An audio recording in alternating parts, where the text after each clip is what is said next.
The following thoughts on Hoppe Hour do not represent Cox Media Group or its sponsoring. Anything you hear may and will be used against you. Thank you. Voted as best local podcast in Tampa Bay by the Creative Loafing. You're listening to Hoppe Hour. What up? What is happening? This is Hoppe Hour. I am your host, Ryan Hoppe, and I'm very pumped about my next guest from the nationally syndicated Lex and Terry morning show, and he is the host of his own show, the Ian Gleason Show. Ian Gleason is live on Hoppe Hour. What's up, dude?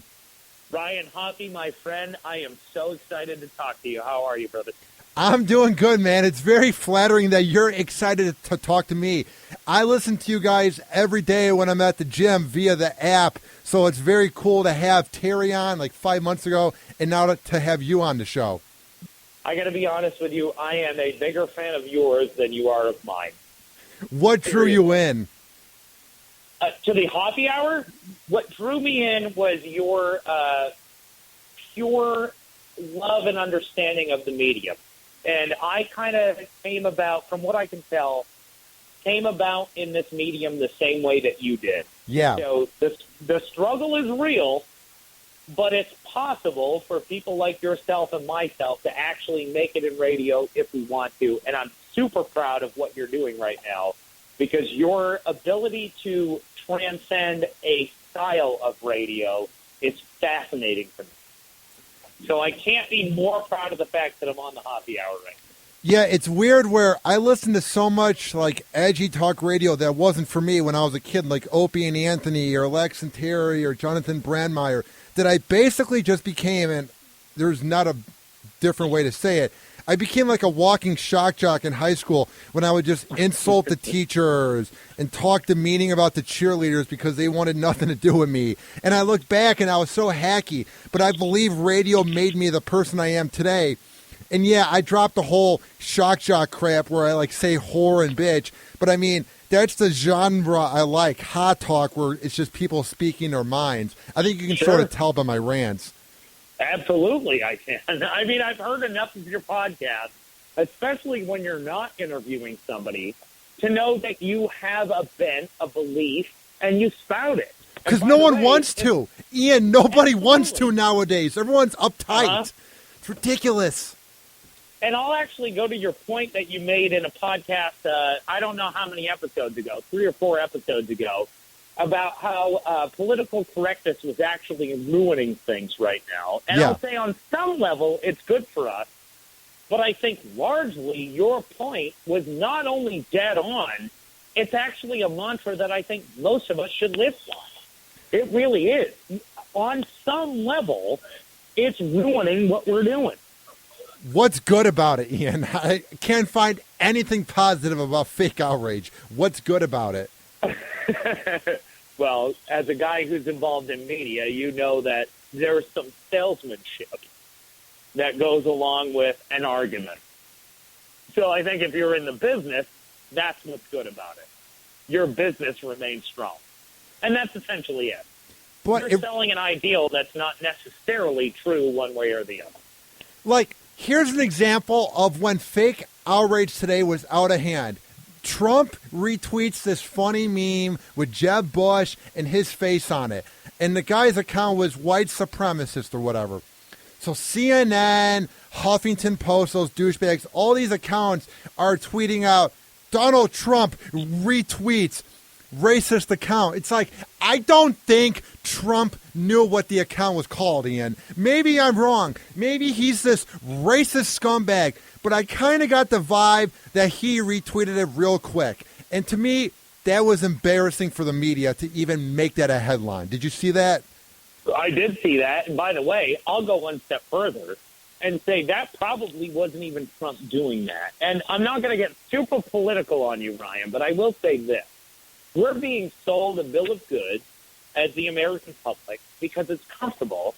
And it doesn't matter what party you're a member of or who you plan on voting for. It's a system of talking points. And it's not just during an election year. It's perpetually. We're being sold a bill of goods that we're expected to adhere to, and largely we do. So I think that quite frankly, I think Trump's account is probably managed by somebody who manages not only his social media, but probably also his campaign. If he were smart, that would be the case.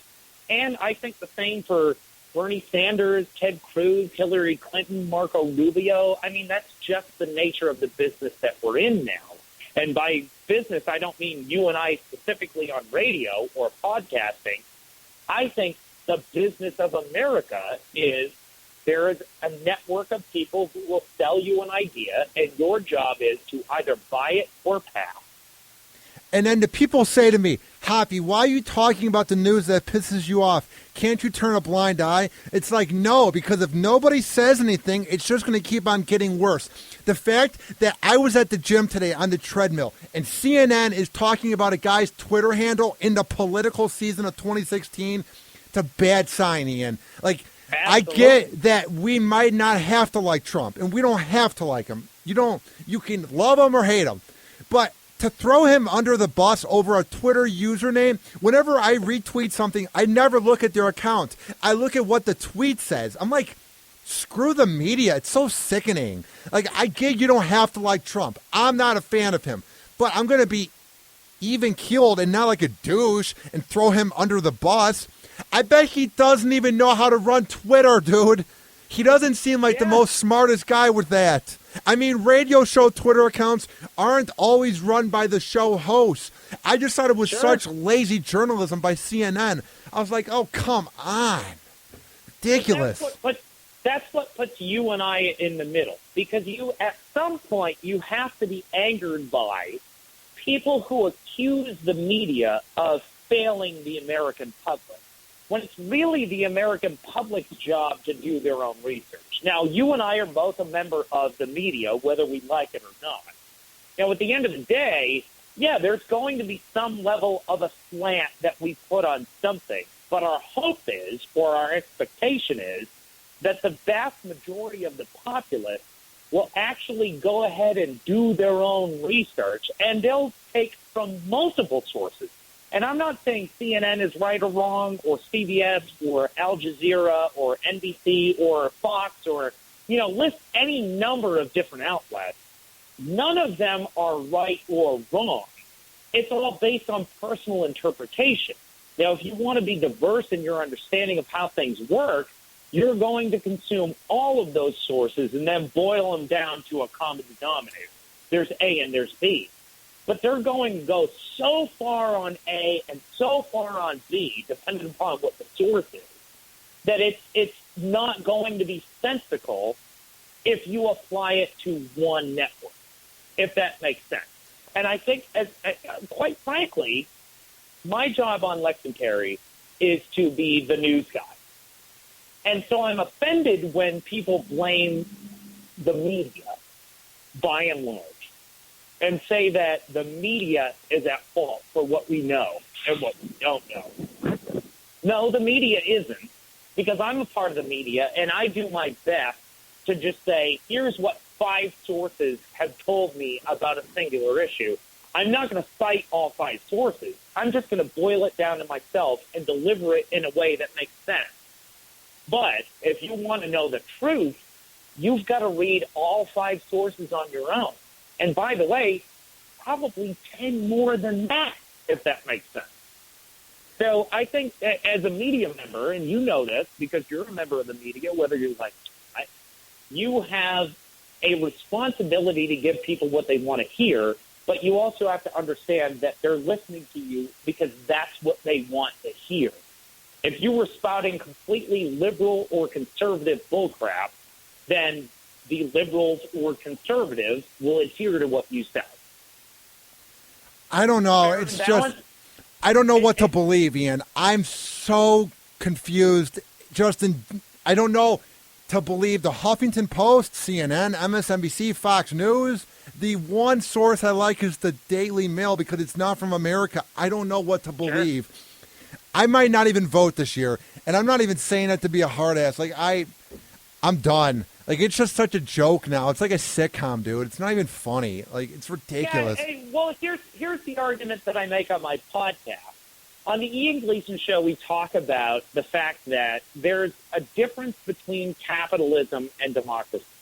And I don't necessarily want to go too deep into politics in order to make this like a rant and rave argument back and forth. But the argument that we have with each other or with myself or amongst ourselves on that podcast is that you can have capitalism without democracy, and you can have democracy without capitalism.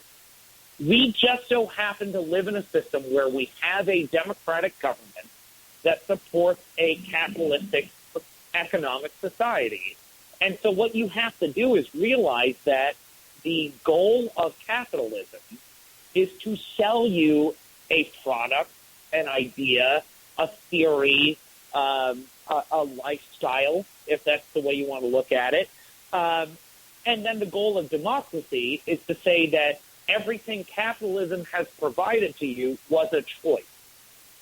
Well, largely it's not. And there's a reason why, and I don't mean to get too deep, but there's a reason why Making a Murderer on Netflix is successful or the Serial podcast is successful. Because there is injustice that exists, but it's largely paved over by the system that we've built. Is that wrong? Not necessarily. I mean, it's certainly the best system that we have economically and politically that you can think of around the globe. I mean, it's hard to justify any other nation's political or economic system. And again, without getting too deep, if you look at it in those terms, then you can say, well, you know what? There are other countries that do this one or two things better than what we do. Largely not. I mean, there are millions of different applications to what we do. However, at the end of the day, this is what we have, and I encourage you to vote only because this is what we have.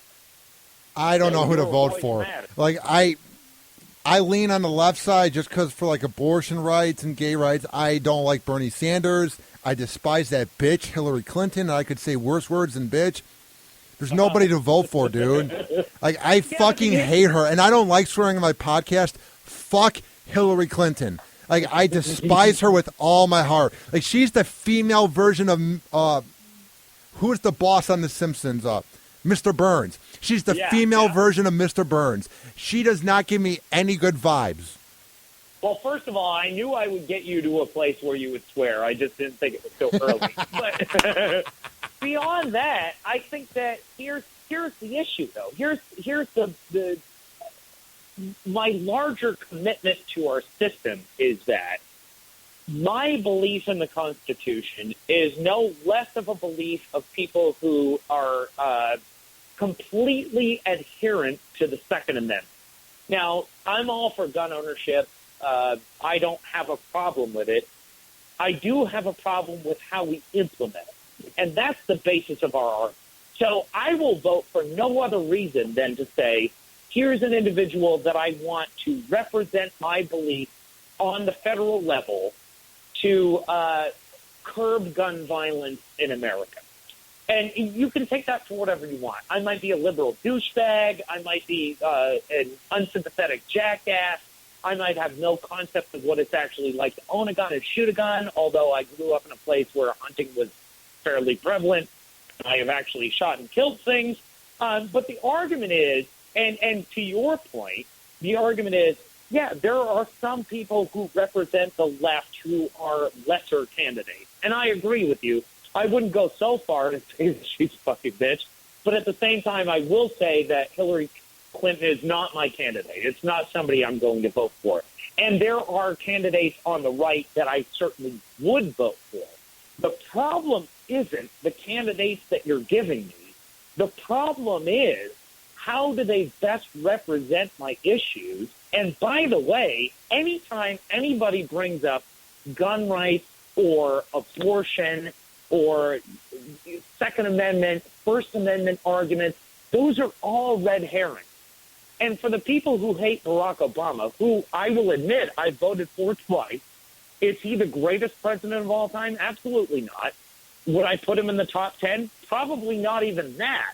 However, what I would say is, A, he's my president, so I don't give a flying fuck what party he's a part of. I will respect the fact that he has achieved the highest office in America, and he is my president. I would say the same about Richard Nixon or William Henry Harrison or anybody else who was a failure for that office. I would still say that that was a representative that was voted on by the populace of America to represent America. And B, I would go even further to say this, that despite what you feel about the opposing party, largely your president doesn't do nearly as much as you think that they do. Congress does the bulk of the work. And where we're failing is in Congress. And I don't care who the political party is that's in charge of Congress at the time. The reason why we're failing, in my estimation, is that there are no term limits on Congress. If you limit the terms in Congress, you wash the money out, and you get back to for the people, by the people, which we don't do now. That's my argument. Now here's... No, go on. I'm not a constitutional scholar, but that's how I feel about it. I don't know. I just can't relate to anybody. I think it's because Obama does the good job of acting like the cool guy that you could imagine getting a beer with. That's why I voted for him, I guess. And I liked him more than Romney. But I can't relate to anybody who's running right now. Bernie is the only one I can relate to because I feel like he's the crazy next-door neighbor who's like 80 years old who just spews garbage. So I can sort of relate to a Bernie Sanders in your life. But who the hell is Ted Cruz or Rand Paul or Rubio or Hillary? They're so political, especially Rubio. They're just so fake. My parents were immigrants. Good for you, dude. No one gives a flying crap. Like I can't relate to any of it. It's so scripted. It's like, how do these guys look themselves in a mirror like Ted Cruz? I'd be embarrassed to look myself in a mirror if I looked like that. But at the side point, how did I look themselves in the mirror and say, I'm lying to America? Like, it's just, that's why I'm not cool at politics. That's why you'll never hear me talk about it. That's why I might not vote. They're just phonies that don't care about us. They just want the power trip to be president. And it's sad. Sure. And at the same time, that furthers my argument. If you limit their ability to achieve that level, if you limit terms in Congress, then you are basically saying, and by the way, they have to vote on that themselves, so it's never going to happen.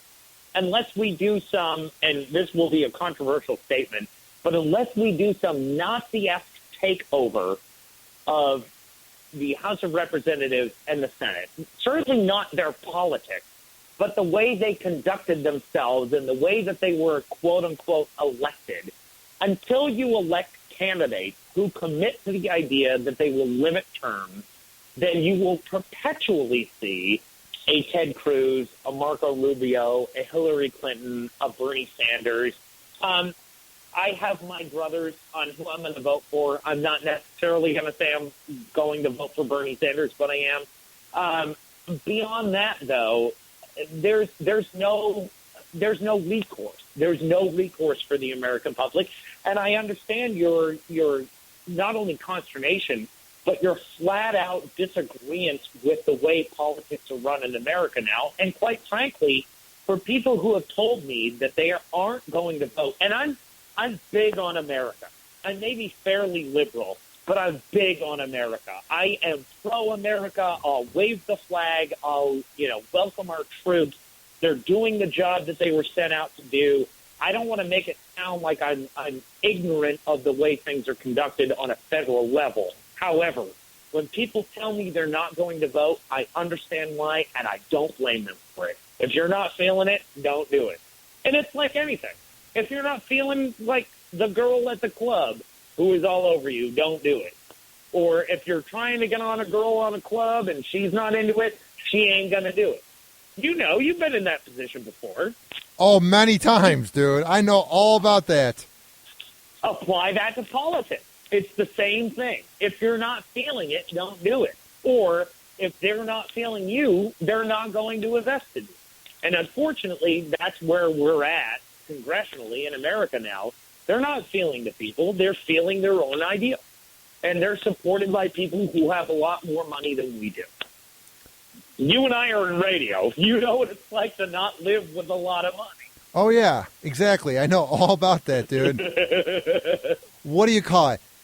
That last 10 minutes of you ranting is exactly why Lex and Terry hired you to be the newsman on the show. That was absolutely brilliant. I didn't know everything you're saying, and you lost me a bit, but you pumped me up to not vote.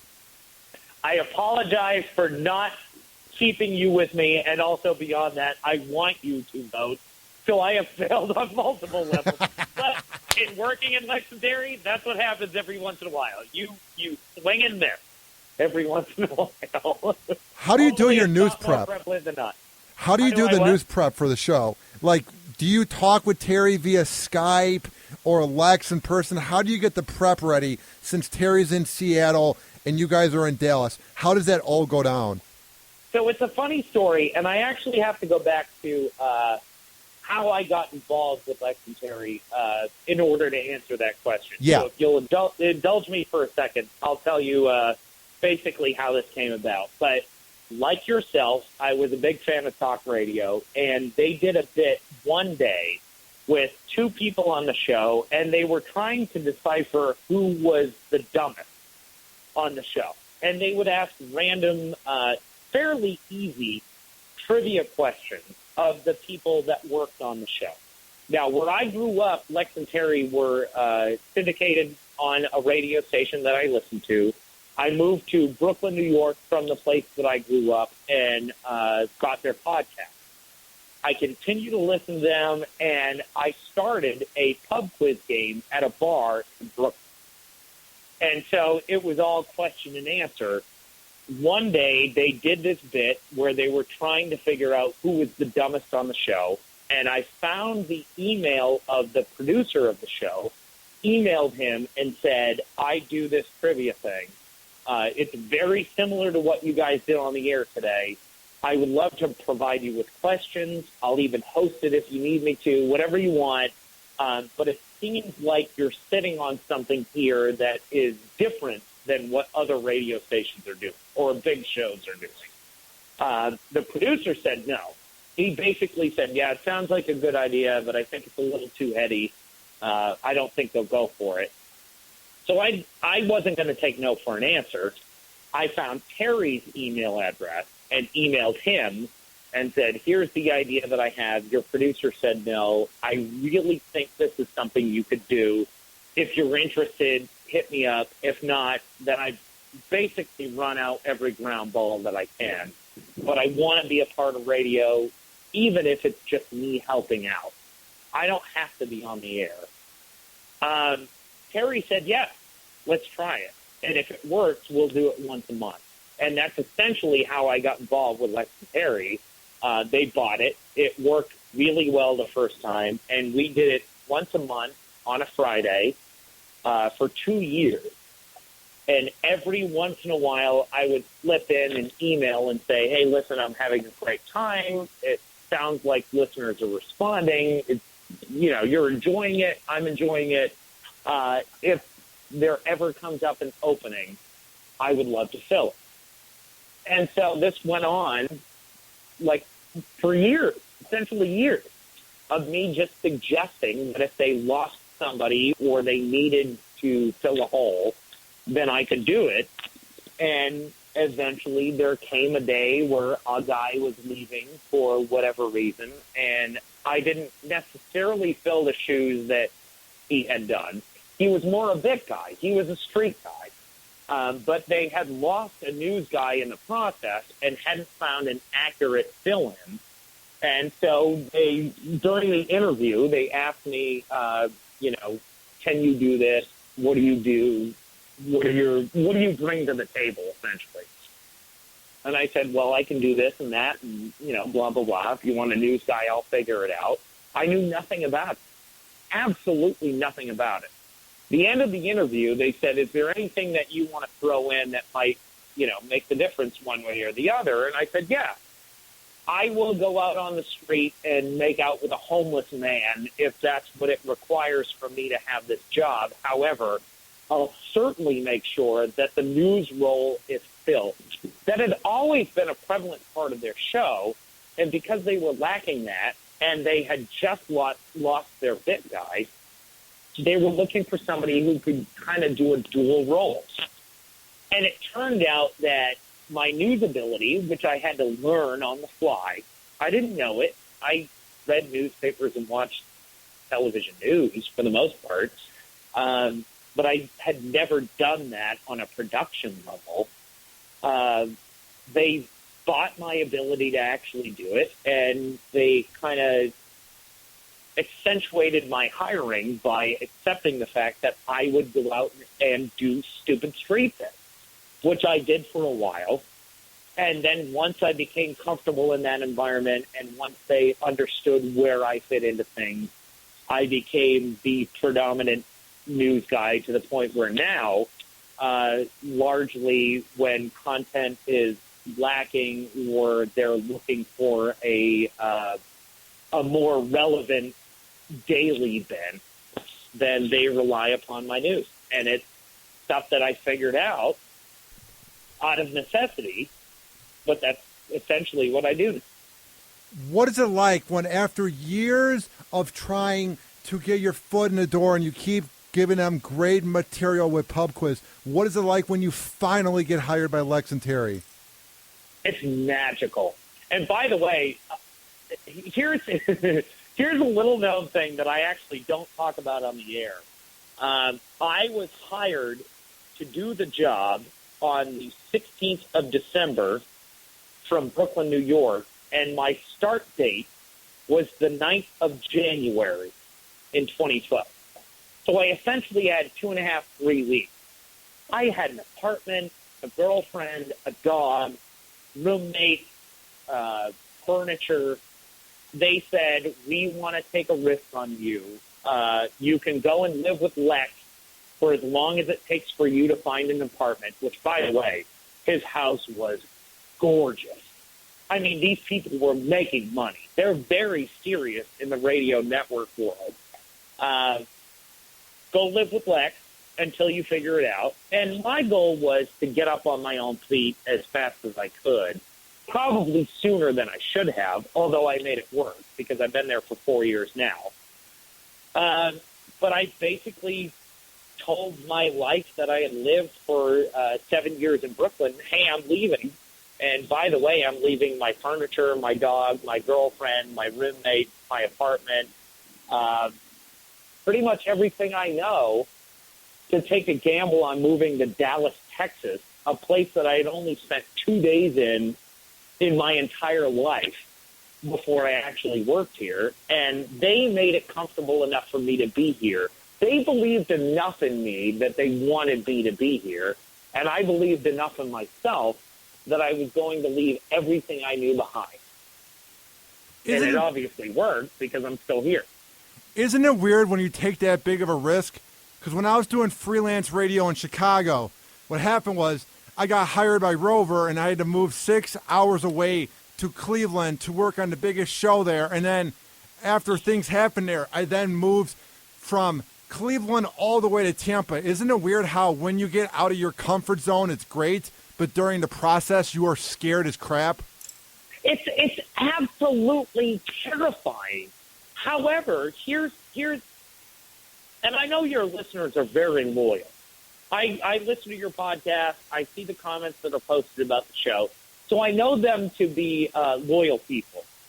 What I want the most loyal listeners of the Hoppe Hour to understand is that it is such a big risk for you to do what you've done. And it's worked out well for you. And it worked out well for me, which is why I'm on the show to begin with. But it's one of those things that unless you've done it, it's really hard to understand. And you have to change not only your environment and your lifestyle, you have to accept the fact that you're in a place that you don't know much about. And for Hoppe Hour, obviously it's worked out. For me, it's obviously worked out. But think about how many hundreds or over the course of the history of radio, thousands of people who have done the same thing and it's not worked out for. I mean, there are so many, dude, there are so many shows that have done well in one city and then they move to a big market and they bomb. So to move around and have success is pretty humbling, you know? Absolutely. I mean, I'm actually a product of that environment. When I came to Lex and Terry, I don't think I'm speaking out of school. I don't think this is anything they would say was a lie. When I came to Lex and Terry, it was at the lowest of the low. They were the top dog in Jacksonville, Florida, where the show had really, started and picked up and got a good run. And that's a big city. It's not a tiny city. I mean, if you have a football team, you're a good-sized city. And then they were moved by their syndication company to Dallas. And then they were dropped by that company. I don't know the politics of why they were dropped, and I don't want to speculate why because I really don't know. I just know that when I came in, I had been a listener when they had a staff of 8 or 9, and I got in when they were a staff of 4 and absolutely needed a 5th. And we're likely to add a 6th and probably in the coming year or two, a 7th. So we'll get back to where they were when I was a listener. But to make that shift for them was huge. To make that transition from where I was living in Brooklyn was monumental for me. So it's one of those things where you have to believe in yourself on some level. And this is why I think Hoppe Hour is so successful. You believe in yourself enough. And again, we've talked about this off the air. You've interviewed guys that are in the pantheon of radio, vastly more important to me than what I'm actually doing as an individual. Lex and Terry are incredibly important to me. I mean, more important than I can ever say. But under that, there are a handful of guys like your Buzz Burbank interview, your Michael Nara interview, your Jim Norton interview. Those are people that I grew up listening to that had I not known who they were and had they not done what they had done, I would not be where I am. It's a respect. It's a mutual respect in society to be a part of this stuff. And the weird thing is, I've never met you physically in person. However, I would say what you're doing is what I would aspire to do on my podcast and in my radio career. It's monumental for somebody to believe so much in themselves. And this transcends radio. So anybody who's listening right now, if you're in a position where you believe that you can move up beyond where you're at right now, take that risk. But know that you're putting the chips all in on yourself. And then trust that you're going to get a return. And for a guy like Ryan or myself, if you're successful, you'll feel that return. You'll know it immediately. You'll know if you made the right move or not. And I knew the second I put my foot down at DFW Airport and I was officially an employee of Lex and Terry, I knew I did the right thing. I had left the biggest city in America to move to Dallas, which, by the way, not a small town. You know, they're viable and successful. But I did what I had to do in order to put my foot on the ground in that place and say, I'm putting all of my chips in on myself. I'm not putting it all in on Lex and Terry. I'm not putting it all in on my ability to have a podcast. I'm not putting it all in on my ability to be interviewed by Hoppe Hour. What I'm doing is I'm putting my foot down in a place that I'm unfamiliar with and say that I'm going to make this work. And it turned out to be successful for me. Now, 9 times out of 10, probably not realistic, but if you believe in yourself enough, you're going to find a way that it will be successful for you down the road. It's a stepping stone. Everything we do is a stepping stone. And that's not just radio, that's everything. If you're a guy who pumps waste out of a sewage treatment plant, and you decide that you want to go from the guy who actually runs the hose to the guy that actually manages the business, put your foot down, push all your chips in the middle, and say, this is where I'm going to function. Prove me wrong. Is it one of those things, too? They won't. Do you think is there a chance that you could have annoyed them in the beginning? Because that's what I did here at the Bone. I was so passionate about making a name here that I ended up annoying the building, and then I hid my face, and now people respect me more. Do you think there was ever a point where you were annoying Lex and Terry with your passion? Because your passion and us being radio geeks sounds so familiar, dude. I feel like we're the same person. Do you think there was any point you were annoying them, or do you think they liked it since day one? Yeah, no, the easy answer is yeah. I was annoying the shit out of them. And I know it. When I got here, they said, well, not literal terms, but they essentially said, you've annoyed yourself into a job. Now prove us that you deserve the job. And similar to you, when you're given an opportunity, you're going to take full advantage of that opportunity. So, yeah, did I annoy myself into a job, and did they admit as much? Yeah, pretty much. Maybe not literal terms, but, yeah, I annoyed myself into a position, and I made it work. And I'm not counting myself as some kind of hero in my industry. I'm largely unknown, and I'm actually okay with that. But at the end of the day, I'm proud of myself for taking a risk on myself. And I would have to believe that you're of the similar yoke where you said, I'm getting screwed by one guy in a different environment. I mean, Chicago is wildly different than Tampa. You know that because you've lived both.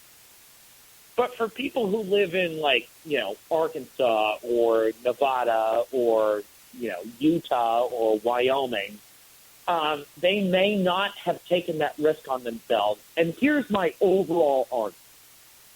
And I'm not necessarily trying to put this to bed, but here's my overall argument. If you believe enough in yourself to take that risk, then it doesn't matter where you are or where you came from. You should do it. And then at the end of the day, you can kind of accept that you've landed where you've landed. You're not always going to be a Ryan Hoppe. You're not always going to be an Ian Gleason. But at the end of the day, you've done it. And by the way, you've done way more than most people in America are willing to venture into. And beyond that, you're living a life that most people in modern times don't take the risk on. We're a global economy. I can call China right now. If I knew somebody there, I could call them, and it's not a big deal. But to take the risk to move to China is a vastly different thing. And if I believed in myself enough, then I certainly would make that change. Dude. And if a radio show in China said, hey, listen, we're going to make you the biggest radio personality in China. Do you speak Mandarin? I would say, no, I don't, but I'm going to learn because I'm coming. Yeah, man, I was the same way because there was people in radio that said me moving from Cleveland to here was a lateral move and that it wasn't going to work. And those words being said and my own family questioning it and people saying it's not going to work motivated me where once I was allowed to use the rooms here at the Cox Media Building, I'm like, screw it. I have nothing to lose. And I've had, and it's hard to believe, 59 guests since July. I can't even believe it. I've just always been thinking, who can I book next? What can I do? Like, I'm kind of like you where I want to make my name known, but I tried so hard, Ian, that I annoyed everyone here. But now I do my thing, and I've earned back their respect, and I just hide my face, and I do my job. You know what I mean? Because you want to show passion. You want to show people what you're about, but you also don't want to come off like the fanboy. And that was the problem when I first came here was I was more of the geeky fanboy than a professional in a top 20 market. And that drove everyone crazy. So then I made my podcast a brand. It won Best Local Podcast in Tampa. And now the show gets better each and every episode. So now I'm shooting to be a top dog. I want to be Opie or Jimmy or Anthony or anybody that makes it in radio. My top dream is so that I don't need a second job. I just want a nice house, a nice living, and to have a show where it's my brand. I'll have a team around me, but I mean, I'm shooting to be a top dog, dude. Sure, and by the way, that's kind of what I'm doing with the Ian Gleason show. I'm not trying to usurp what Lex and Terry has offered me, but what I'm fascinated about with Hoppe Hour, number one, the fact that you even contacted me to be on your show. Of course, is an dude. entire honor. I listen every day at the gym. I use your app. I love the show, man. Which I appreciate more than you can imagine. This is my first official interview. I've talked to people in, local newspapers, and they'll take flips and blurbs, and they do what they do. And, again, that goes back to, media being media, and I understand that. But to actually have a long-form interview with somebody who respects the medium is entirely different than me saying to, the Jacksonville Daily Ledger or whatever the case may be, one line that they'll quote me on. It doesn't represent what I actually believe. And what's fantastic about having an interview with you is that you're a person who understands the medium. And so, again, I appeal to the listeners, and I know you have a lot. I hope that you not only continue to stick with Hoppe, but also understand that he's dialed into other radio shows, networks, and you and I know that we had a conversation the other night that was an hour long where we talked about specific radio shows. I don't want to bring them up here because I don't want to either give them cred or crap on them. They're doing what they do. But at the end of the day, you entered into this industry essentially the same way that I did, and largely this is how it's done now.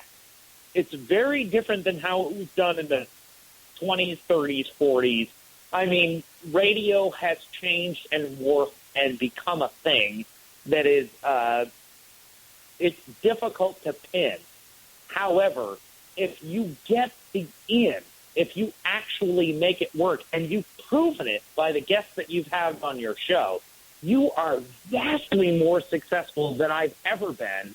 And you're something that I aspire to be only because you understand the medium so well and you understand business so well that you've been able to nail these interviews that, for me to follow up on a Terry James interview, a Buzz Burbank interview, a Michael Merritt interview, a Jim Norton interview, those are all the guys that I'm in radio for. To hear them interviewed by you, and that I follow that, and I know you're going to do way more than this. You'll be interviewing the biggest of the big, but you did it because you adhered to your belief that you love the medium enough that if you put out some honey, you'll attract some flies. If that makes sense. Oh yeah, exactly. And I think for your listeners that will certainly make sense. You certainly catch more flies with honey than you do with vinegar. I mean, it's a basic premise. And you're nailing the laying out of the honey.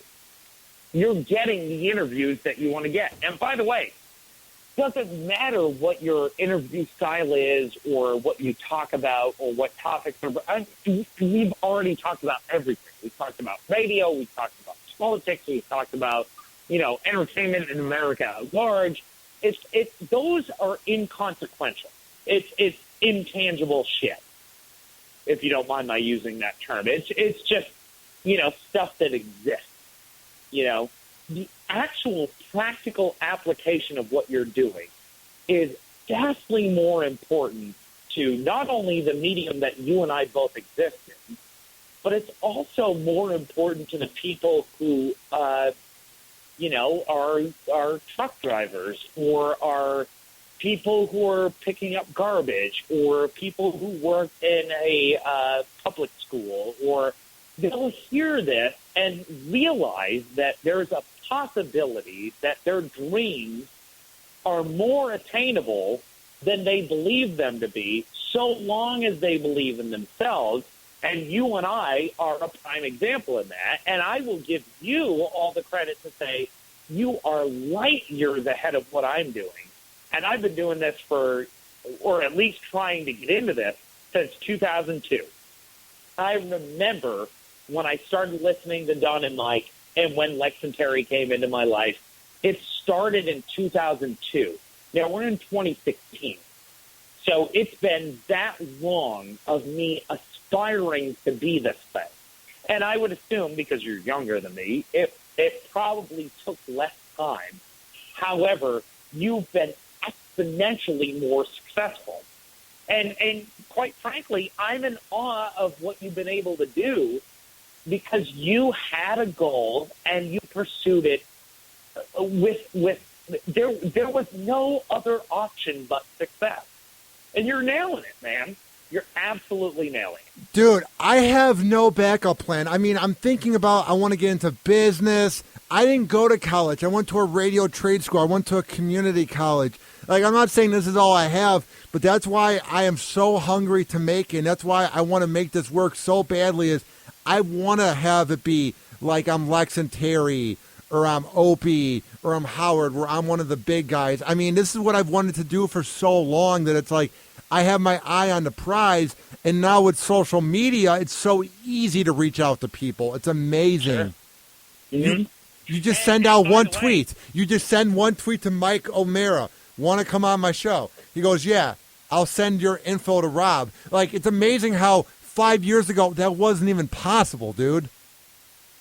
Yeah, it wasn't. It wasn't.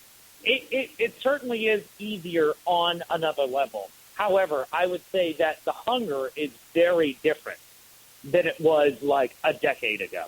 We went through this period of lack of hunger, you know, and we're in a place now where you actually really have to want it in order to achieve it. And by the way, as a fan of the Mike O'Mara show, I would say get Rob on, you know, get Katie on, I'm a little more out on Oscar, but that's for personal reasons, but even get Oscar on.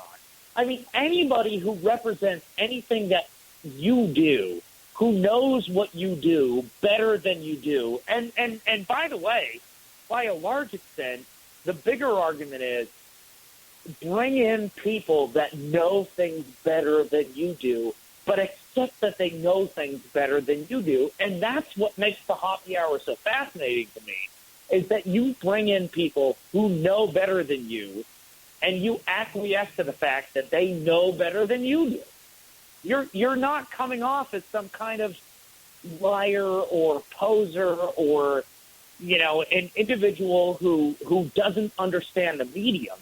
You're a guy who gets it from the ground level. I mean, this interview is a prime example. I work for a nationally syndicated radio show, obviously. I love every second of my job at my nationally syndicated radio show. I have a podcast, which I adore and think is doing well enough. However, at the end of the day, I'm fascinated by people who know more than I do, who know less than I do, who do things that further their career, who do things that kind of trip their career a little bit. And in listening to the Hoppe Hour, going back into like early episodes, you certainly have a bent, and you should. But at the end of the day, everything that you do is fascinating, not because you're an individual that I respect in the medium at large. You're a person who grew up with this like I did, and I can't respect that any more than anything else. I love Lex and Terry. I love Don and Mike, Buzz Burbank, Jim Norton, Opie and Anthony, Howard Stern. However, when I look to things that inspire me, radio shows, podcasts, just talk in general that inspires me, Hoppe Hour is one of those things that are it's an old school representation of an environment that we don't invest enough in anymore. However, we're on the verge of having a kickback. And you can pretty much draw a line to things like Making a Murderer on Netflix. And then you could draw that line from Making a Murderer, which is really well covered and talked about a lot, back to Serial. Serial is a podcast.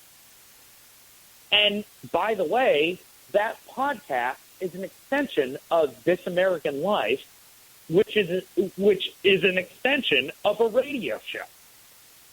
It's all radio-based on some level.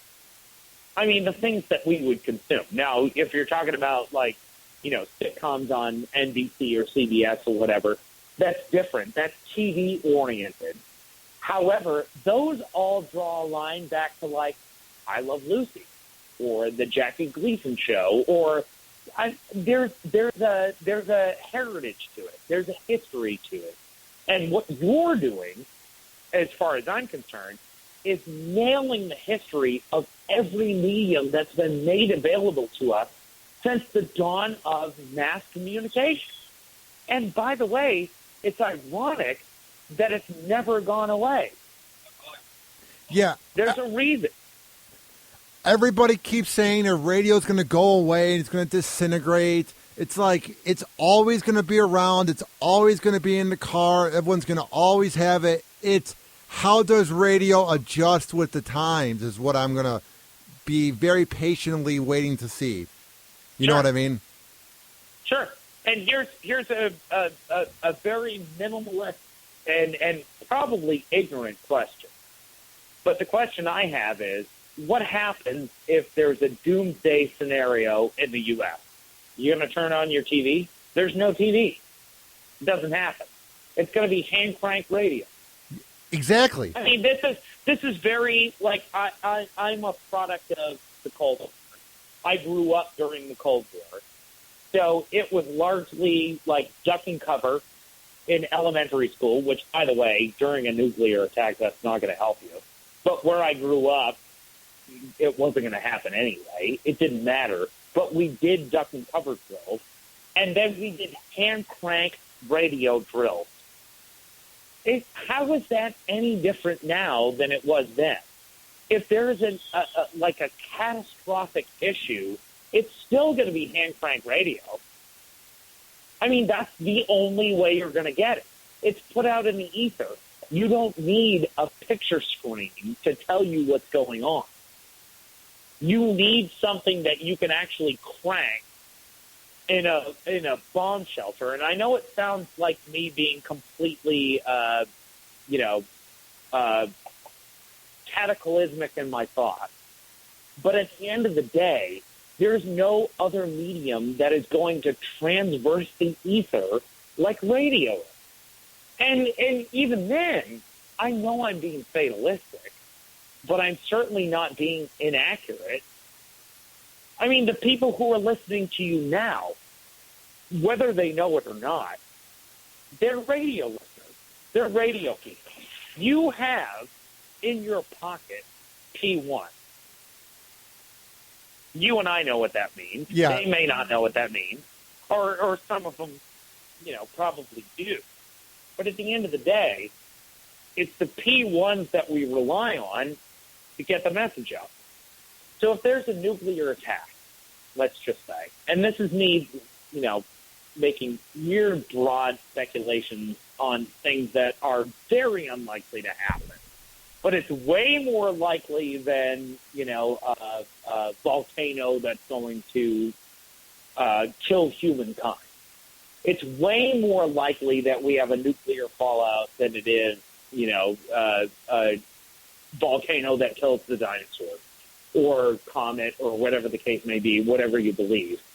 Let's just say that there's some event in which we need to obtain information. Are you going to turn to TV? You can't. It's hardwired. It's literally wired into your house.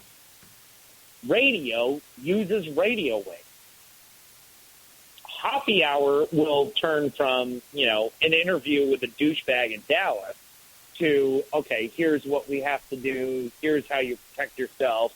I mean, I fully believe that shit, when stuff happens on Lex and Terry, if it's a mass shooting, it turns to, yeah, this is fun, and we're making dick jokes, and we're having a good time, and we're talking to bitches, and, all this, stuff that's actually a personality versus the reality of who we are. when things get weird, Sandy Hook is a prime example. It actually is more focused on the fact that there were a lot of children who were murdered, and it's a little scary. 9/11, the prime example. I watched television for a week solid, and it was images of what happened on 9/11. However, when I turned to radio, it was the recovery effort, or it was the America is pulling up its bootstraps. This is how we're moving forward. Image-wise, it was detrimental.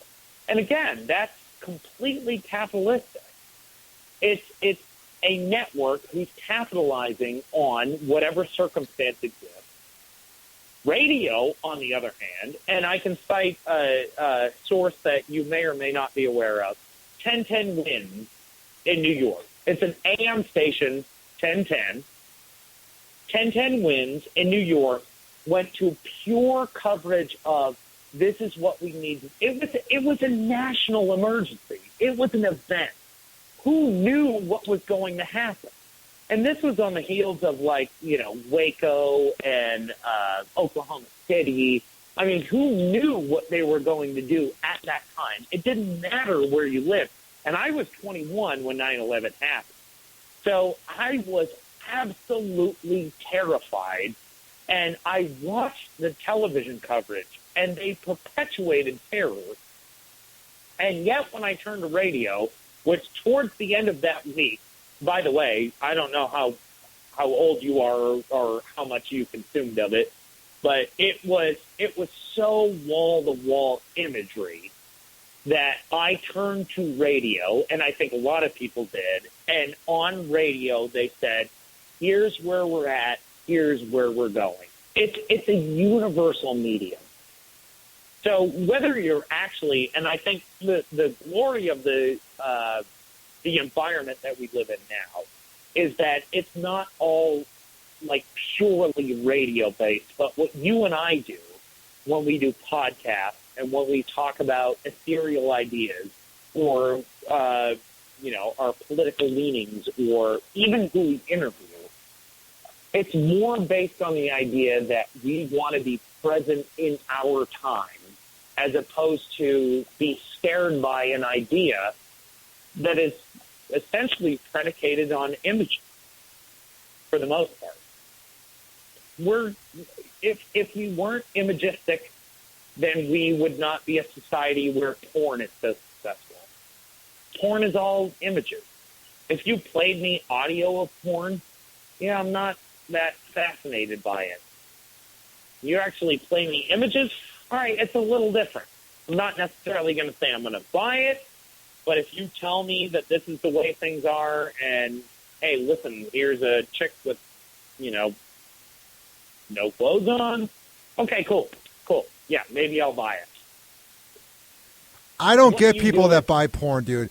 Buying porn is very bizarre. That means you're lonely or it's some fetish where you feel like you're a part of something. I don't even like watching porn. It's just what you have to do in life.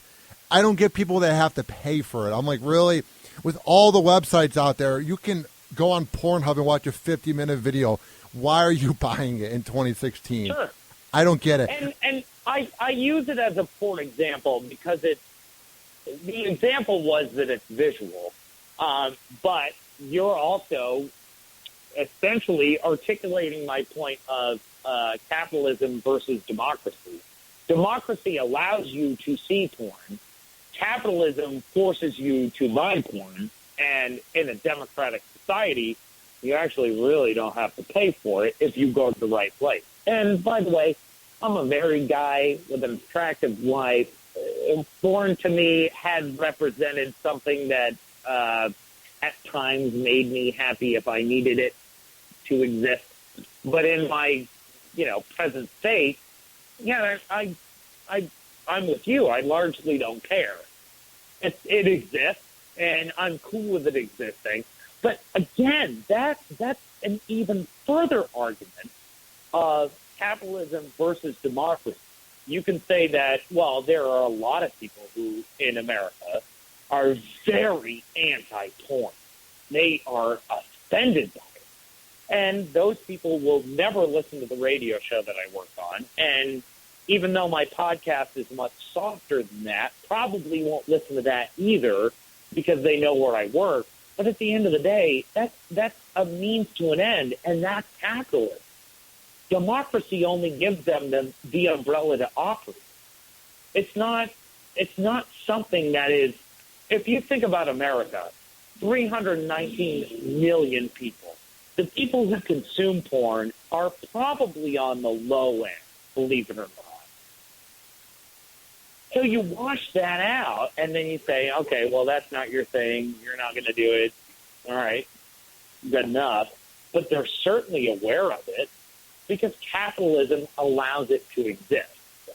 And there's nothing wrong with it. I'm not opposed to that. What's weird is when you meet somebody. It's weird when you meet somebody in porn, and how do I say this nicely? There's not much going on there. Like, I met Tori Black, 7 months ago. Dude, she's nice. Got a picture with her. Nothing there. I'm sure working on Lex and Terry, you've met girls in porn. I know some like Lisa Ann and Brandy Love are actually very smart, and they tweet things that are smart on Twitter, and they're very outspoken. But a lot of these girls, man, oh my goodness. I wouldn't even say it's daddy issues. I just think they join porn because they have no side option in life, and it's easy. Like, they are not smart individuals. And I'm not trying to be sexist or a pig. It's just the truth. A lot of these girls, when you hear them on the radio, there's not much going on there. Yeah, I think largely probably not. I mean, we have a relationship at Lex and Terry with a girl called Taylor Victor.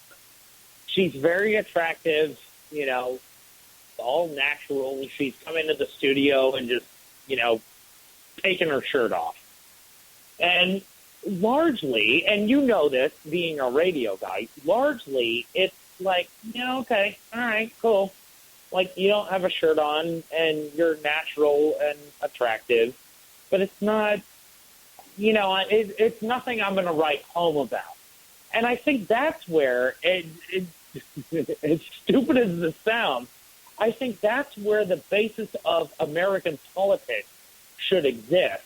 To say that, yeah, I've seen a porn star show up. She's shown her boobs. She's doing what she needs to do in order to make her money and for us to talk about her. But she's very smart on a marketing level. She's not showing me her boobs because she wants me to be fascinated by her boobs. I've seen enough boobs in my life. And that's not me, blowing my own horn. It's just the nature of things. At the end of the day, however, I understand why she's doing what she's doing, and it is to inspire a conversation which makes her money, makes us money, and, by the way, democratically allowed. And for you, certainly you've seen girls that are like strippers will come into the studio, dancers, porn stars. You know what it's like when they show up, and then you see some boobs, and you're like, hey, awesome, ooh, it's boobs. But at the end of the day, it doesn't change who you are or what you do. What weirds me out is the cycle that we're in now when people tell you that is so anti what I believe in, when at the end of the day, largely the people who adhere to a political belief system are at best charlatans, but for the most part, they're liars. You've seen it before. Everybody's seen it. Everybody has seen it. And even, I can't think of a community outside of maybe the Amish who, they don't have access to digital experiences like we do, for lack of a better term. They may be the only community who's not seen it. And then they have Rumspringa, where girls will go out and do whatever they do, and guys will go out and do whatever they do. And they're largely not going back. That's why the Amish population is shrinking. And that's true. You can look that up. Beyond that, even, religious zealots like the Mormons, they've seen it. They've all seen it. You can't avoid it. So why are you making this religious, quote-unquote, argument against a circumstance that we've all seen. We've all seen it. Now, was it good? Not necessarily. And again, as a guy who's married, I'm faithfully committed to my wife. I believe that she is the most attractive person that I've ever seen or will ever see. And, of course, because we're married, I have the luxury of seeing her naked on occasion, and it is still fascinating and lovely and beautiful to me. However, I'm not saying that the people who consume avenues outside of a married life are inherently devilistic or inherently bad. They're just people doing a thing. And, by the way, democracy allows that. So you gotta, at the end of the day, and I hate to keep making this political, but I am because you're a smart guy. At the end of the day, there's a reason why you would vote for somebody over somebody else. I'm not concerned with what Bill Clinton did in his personal life. I'm not concerned with considering myself adherent to what George W. Bush did. I'd love to have a beer with both of those guys. I'd love to have a beer with Barack Obama. Did they do some good things? Absolutely. Did they do some terrible things? Yeah, maybe. But it's not predicated on the single individual that we elect. It's predicated on the environment that we exist in now and how much we let Congress get away with. And by and large, we do. We let Congress get away with stuff that you probably wouldn't pin your president. And if that were the case, if you pin Congress for the things that they've done us a disservice for a lot longer than Barack Obama's been president. A really weird way to tie it into porn, but that's basically how I feel. I'm socially liberal because I feel that the social issues that you bring forth to me are essentially politically inconsequential. Roe versus Wade was settled a long time ago. I don't need to hear about it anymore. A woman has every right to her body that she can mandate in a public sense, the same way that a man does. So, cool. I'm good with it. I'm good with a lot of stuff that we do. I just don't want stuff forced down my throat. And I think that by doing podcasts, it's a weird tie-in, but it's true. By doing podcasts, you're speaking the truth of the people who live in your region, who live in your nation, who understand what you understand, and at times articulate it probably better than we do. But at the end of the day, their consumption alone is an indicator that your thought process is not broken. And that's why I love the Hoppe Hour. What I like about my show is that people may disagree with me. They may agree with me. They may despise me. They may rip on me in different cities, but they keep listening. That's what I love. Is I love people that think that I get so mad when other radio shows throw digs at me or talk smack, even though I've been gone for 10 months. It's like, hey, any PR is free PR. As long as I don't get a DUI or something that would ruin my radio career. If you're going to bash me, go ahead. I love it. It gives me free PR. It boosts my ego. Keep doing it. Whatever. Your best listeners, this is the one thing that I've learned in working in national radio. Your best listeners are your hate listeners. Or your P1s. People. Those two. Well, yeah. I mean, P1s are a given. You'll find P1s no matter what. But the best people who carry on the message are the people who absolutely hate you, and yet they still listen. And by the way, they're P1s too. They listen because they want to hate what you're saying. And then they'll send the message to their friends that what you said was so douchey. God, you've got to go hear what Hoppe said this afternoon. It was so douchey. And you know what's going to happen? That guy, the message who was spread to, is actually going to go back and listen. Nothing is better than a hate listener. A P1 is always going to be there. A hate listener, a guy who listens because he hates what you're saying, is an absolute P1. He doesn't know it, but he is. Yeah, it's like if they hated us so much, they wouldn't be talking about us. They wouldn't be listening. I love when they think they're doing us a disservice by tweeting out, don't listen to this show or this show sucks. And it gets more listens. Thank you, Cleveland. I appreciate it. Right? Exactly. And by the way, I have a much bigger online presence than I probably do on the radio. And I freely admit that I am the least liked character on my radio show. And make no bones about it. We're all characters on some level.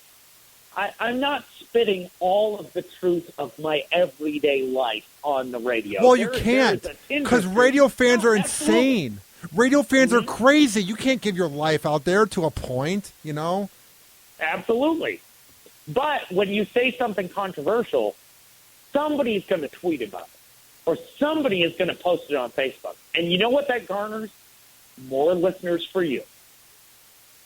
So bring on the hate. Bring it. What's the weirdest hate you've ever gotten? All right, so this is going to be weird. I had an individual who had some personal problem with me, and I think largely the reason why this person had a problem with me is that they perceived that I was replacing somebody who had left the show. Now, somebody had left the show on their own volition. It had nothing to do with me. It just so happened that they needed somebody to fill that hole, and then I got hired. I had an individual who showed up at my apartment complex and took a picture. And this is in Dallas, very far away from where I grew up. Took a picture of my apartment and said, I know where you live. Well, okay, you obviously do because you have a picture of my apartment. Now, I didn't tell that person that, but who I did tell that they had a picture of my apartment was the FBI. And every once in a while, we have to go to that extent and say, it's gone beyond what is normal and rational. This person has a problem. And by the way, if you exist in an environment where there are a lot of P1s, there will be people that are really upset with change. And as a radio listener, I understand that. You have to understand that. When shows change, when new hands come in and old hands move out, it's a little jarring at first. It's uncomfortable. You have to get used to it. This individual showed up at my apartment, took a picture of my apartment, and sent me that picture on Facebook and said, if you keep this BS up, I know where you live, and I'll come in there and I'll shoot up your apartment. What? And by the way, whoa! I know that your apartment is largely sliding glass doors, which my apartment is. You can actually see my bedroom through a sliding glass door if the blinds are open. And I like plants. It makes the time go by during the day, so I largely open my sliding glass doors to allow my plants sunlight. It's just one of those things that I do as a hobby, and he caught my apartment at a time where the sliding glass doors were open enough that he knew where my bedroom was, and he knew that he could get pretty much within 10 feet, 12 feet of my bedroom window, and he knew that even if the blinds were closed, he could shoot up that room, and I would be hit if that were the case. Now, it never got that far, and probably because I turned it over to local authorities who turned it over to the FBI. But there are some people who are so bent, so attached to their listenership, such P1s, that they will make that their thing. And this one individual actually did and said, hey, listen, I don't love the fact that you're here, and by the way, here's a picture of your bedroom. And he was not wrong. I don't know who he is or where he is. I do know that it was turned over to the authorities, and I have yet to hear from him since. But that was probably the scariest experience that I ever had. And I told my apartment complex that I had moved into in Dallas because I was pretty new. I didn't know this level of interaction with people. I had told the managers of my apartment complex, hey, listen, I know you have like security guards wandering around. It would be cool if they existed somewhere in the parking lot near my apartment while I'm sleeping, and here's the reason. And I showed them all of the Facebook posts, Twitter comments, the pictures, and they said, yeah, you know what? Yeah, probably going to want to put an armed person near your apartment, and they'll largely hang out there for the bulk of the time. That was the scariest it ever got.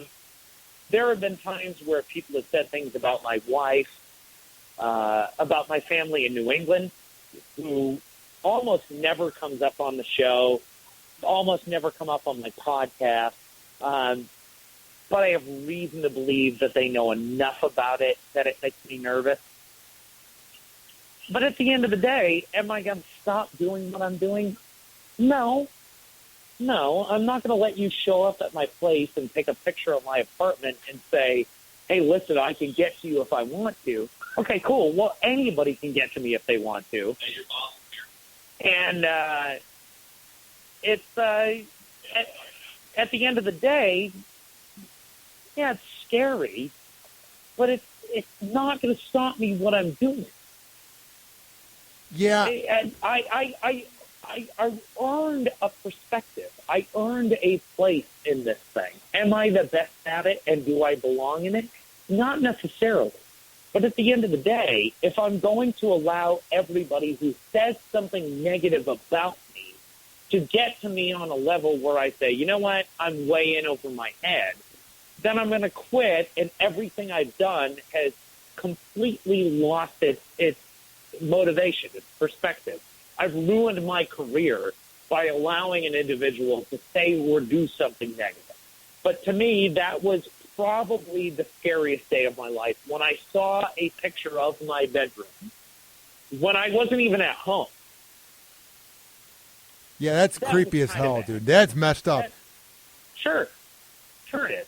But then again, I mean, you're a guy that understands that you say what you want to say, you do what you want to do, you put out a podcast that a lot of people listen to, a lot of people will be naysayers, and I mean, that's from my perspective, that's the best you can hope for. It's just naysayers. The worst is guys that will show up at your house, and, well, the worst is guys that will show up at your house and shoot you, but short of that, guys that show up at your house and take a picture of it and say, hey, I know where you're at, I know what you do, I really hate the crap that you spew on the radio, I've been a listener forever, you're kind of a douchebag, I really wish you weren't there, and I have a method to prevent you from being there. Here's a picture of your apartment. And my response is, okay, cool. Well, I have an attorney, a police department, and now the FBI who will make sure that you aren't able to carry that off. And if at the end of the day you are successful at carrying that off, then I'll say, well, at least I went out doing what I wanted to do.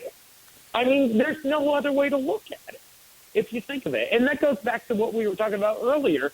If you have a belief in what you're doing, then do it. And regardless of the consequence, do it. I mean, Hoppe Hour is, again, a prime example of somebody who has a belief in themselves, or themselves in this certain circumstances, but beyond that, people who have a belief in themselves to achieve a dream, go and do it. And at the end of the day, if it's unsuccessful, then who gives a flying crap? You did what you wanted to do. As far as we know, we only have one spin around on this globe, so why not make it the most effective for yourself, the most happy, the most successful, the most engaging? Make it something that you want it to be. And then if you're an ultimate failure, then cool. It's your responsibility. It's nobody else's. At the end of the day, it's nobody else's.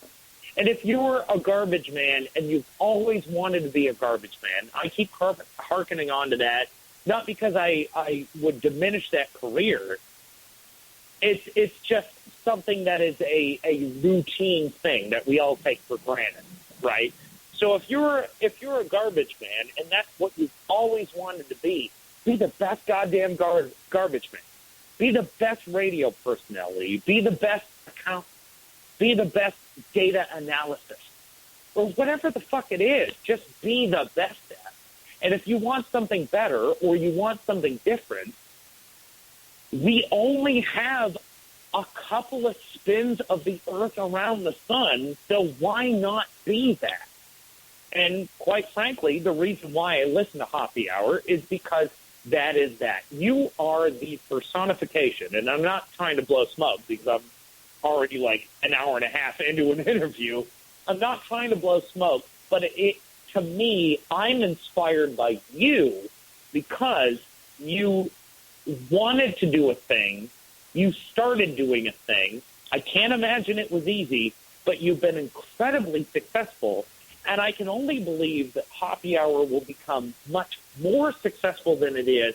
And it's by sheer will. It's not by anybody supporting you individually. It's not by, financial benefit.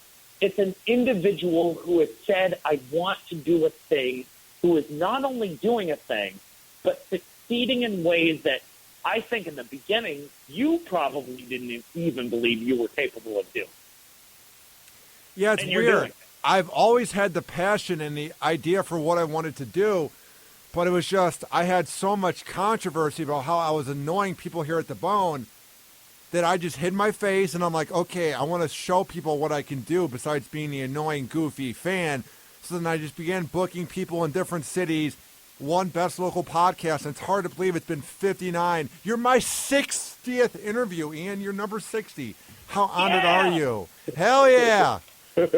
And by the way, if you can put me on the same platform that you have had Buzz Burbank, Jim Norton, Mike O'Mara, and Terry James on, I am more honored to be on your podcast than you are to have me on your podcast.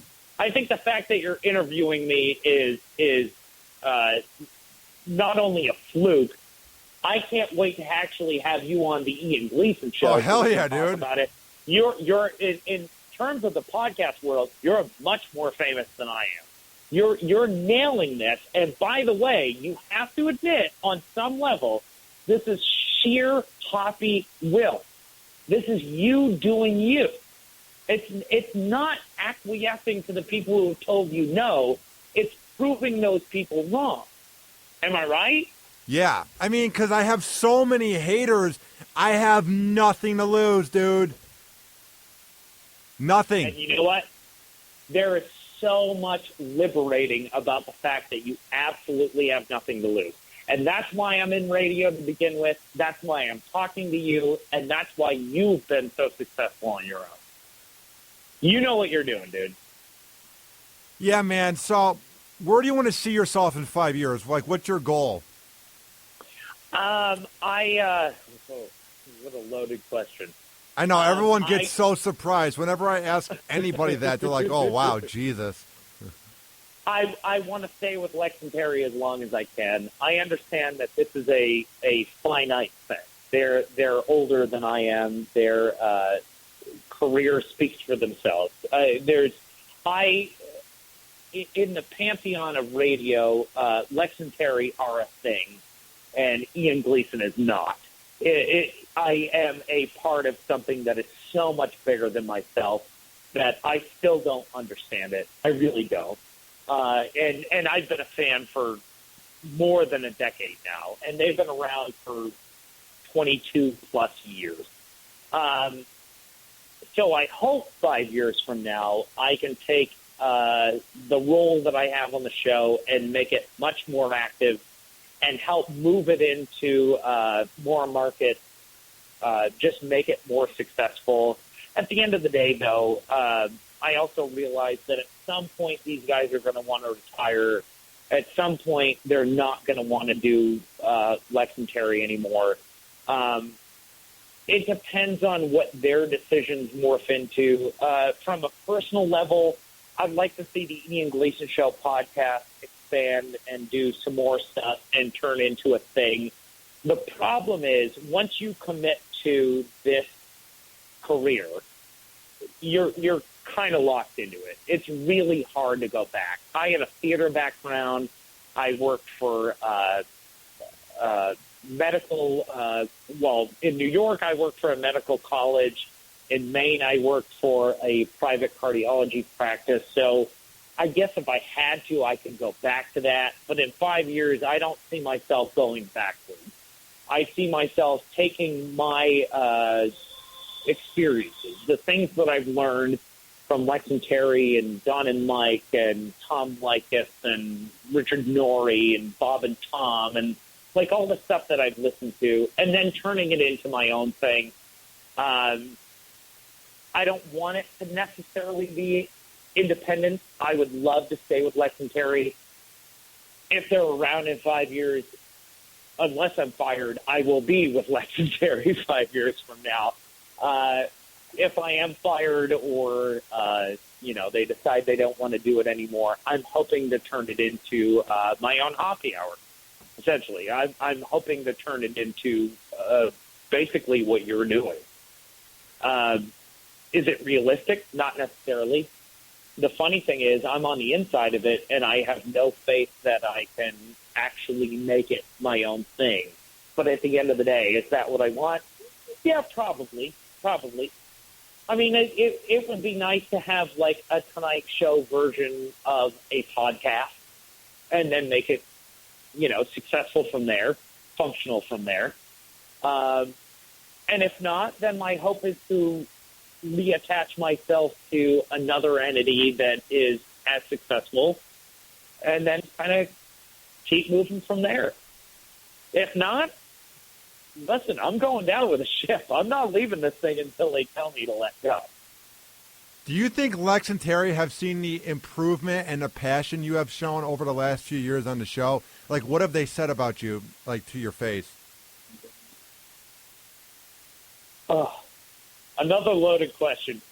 They, to my face, have said nothing but positive things. And I think behind my back, they probably believe nothing but positive things about my presence on the show. Like I said earlier, it's a different time. I'm not much of a bit guy. I'll go out and do street bits, but they hired me to be a news guy, and that's predominantly what I do. My goal on the show is to have material that will inspire a conversation, and it will fill 5 hours if necessary. Because we're one of the, actually, if you think about it, one of the last shows on radio on an everyday basis who takes few vacations a year that provide you with new 5-hour content all day, every day for the weeks that they're functioning. And even when they're not, I take 2 weeks a year, one in the summer and one at Christmas for myself as a vacation. The rest of the time, when they're not on the air, I'm running that stuff. I'm in the studio at 5:30 or, in Central Time, 4:30, every morning running the show, making sure that it's up and running. They've taught me things that I can't even articulate. Their knowledge of the medium is expansive and decades long, not a decade, but multiple decades long, and stuff that I just can't learn overnight. And I've been here for 4 years, and I consider that overnight. Certainly not enough for me to be able to say that I can do this on my own. At the end of the day, though, you have to realize, and anybody who exists in this world has to realize that there's a reason why The Honeymooners isn't on the air anymore, or I Love Lucy isn't on the air anymore. It exists in a period of time. Eventually it goes away. Lex and Terry have been great at extending that beyond what you would think that they could actually maintain. And as a partnership, they're like a husband and wife. I won't say which is which, but they're fantastic at what they do. And it will likely go on for a decade beyond that. What I've learned about how radio works from these guys has barely scratched the surface of what radio actually is. and their understanding of the medium is so much deeper than my ability to wrap my brain around it in the short 4 years that I've been here, that it almost doesn't make sense. So, I mean, I guess the short answer is, I don't know. I really don't know. What's D like to work with? What? What's D like to work with? The short answer is frustrating. The long answer is he is, I think largely in context of the show, he is my best friend. I'm probably not his, but I think he's mine. He can get pouty and aggressive at times, and he can be congenial and friendly at times. He's a weird anomaly. He is so much more talented than what he does on the show. And if you ever listen to Lex and Terry, you can hear that he is very theatrical. He's very animated. He's funny as hell, dude. He is. He's a funny guy. And I'm a theatrical guy by nature. That's what I grew up doing. That's what I went to college for. So I understand that type of personality. He's hard to predict, but he is very, very good at what he does. And I'm fascinated. He's another guy. By the way, somebody you should probably interview. His upbringing was essentially the same as mine, working your way into a situation in radio that made you something other than what you were. And he went from a random guy that stole bits to a guy that became a friend of the show, to a guy that went out and performed bits, to answering phones, to learning the board, to now being the producer of the show. He's absolutely fantastic. There are times where we really don't get along, but I think by and large, the guy that I can relate to most closely on the show is that guy. We came from poor upbringing. Obviously, racially, we're different. If you know the show, he is not of my persuasion, and I am very Caucasian. But beyond that, when things go sideways, that's the guy that I turn to, because he has a better understanding of who I am and where I'm coming from, more so than the people who own the show and run the show, for the most part. I can't say enough positive about it. He just seems like a guy. He's very underrated. He's very underrated in radio. That dude is so funny. Like, everything he says, he could read a phone book, and it's just, the dude is funny as hell. You know what I mean? Sure. But I think that's the nature of the circumstance that we're in, is that when I started listening to Lex and Terry, they had a staff of 9. And that didn't include Lex and Terry. Take Lex and Terry out, and they had a staff of 9. So there were 11 people working on that show. And if you're a fan of radio on any level, you understand that, syndication companies change. You're on in one market, and then you're off in another, and you go back and forth.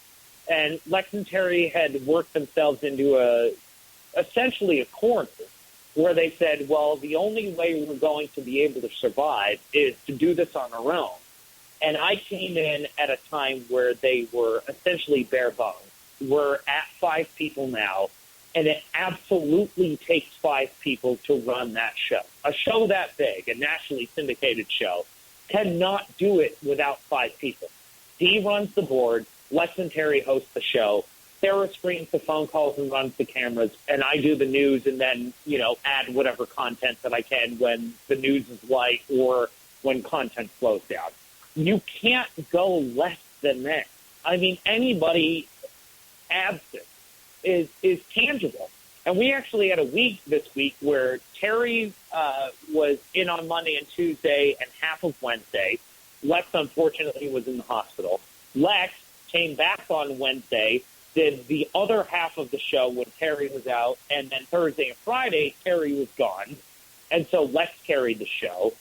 And it's with 4 people, it's manageable. We can do it, but it's discernibly different, and it's not the brand that they had built.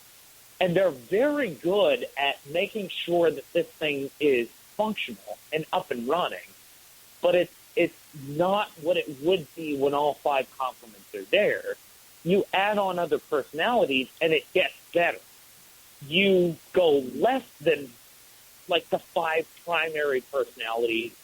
I wouldn't say it gets worse. It's functional, but it's not the full complement. It's not what your P1s are used to.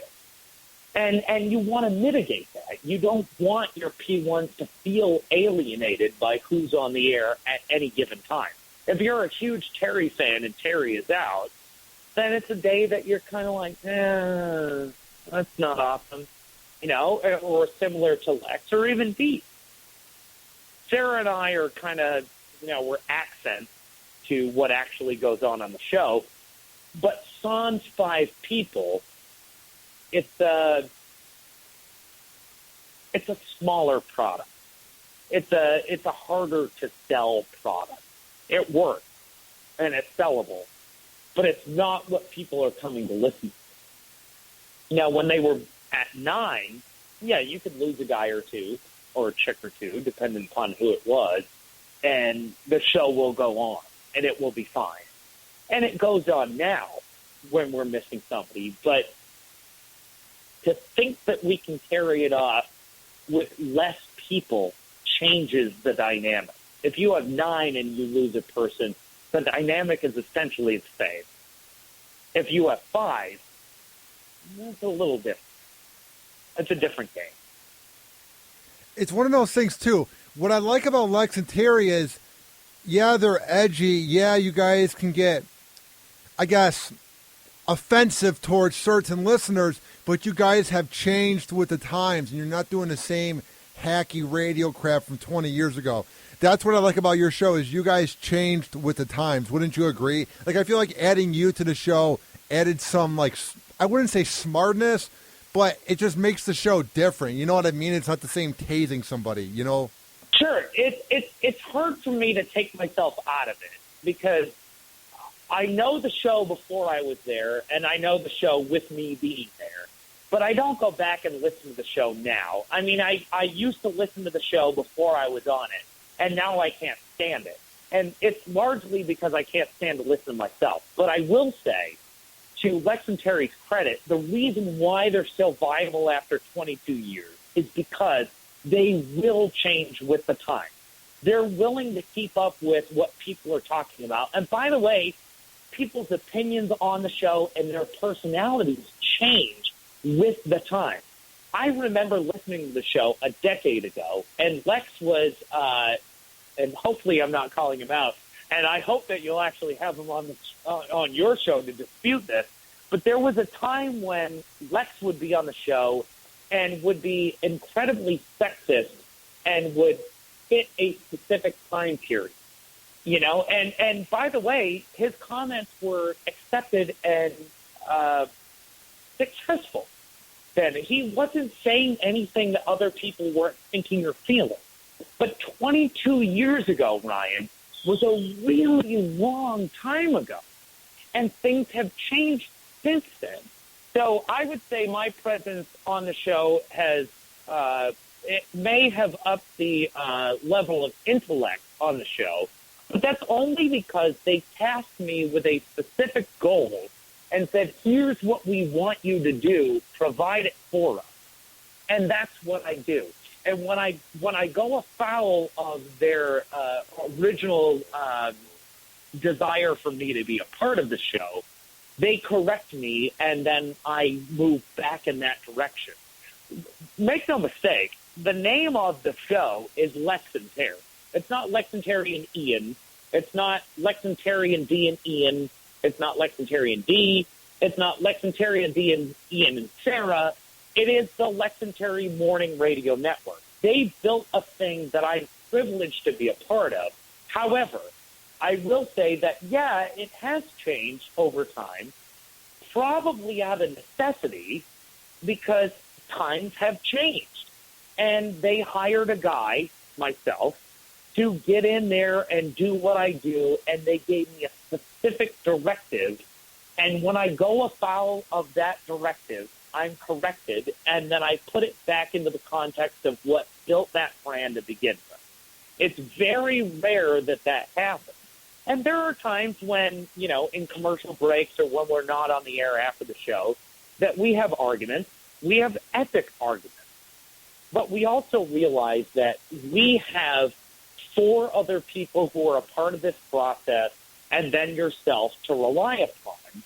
And when somebody says, this is the way that this game works, I believe, and I would assume that because you come from a similar place, you would believe, that when somebody who owns a show, literally owns a show, when I get a paycheck, it comes from Lex and Terry Incorporated. It says it on the top of my paycheck. I know who I work for.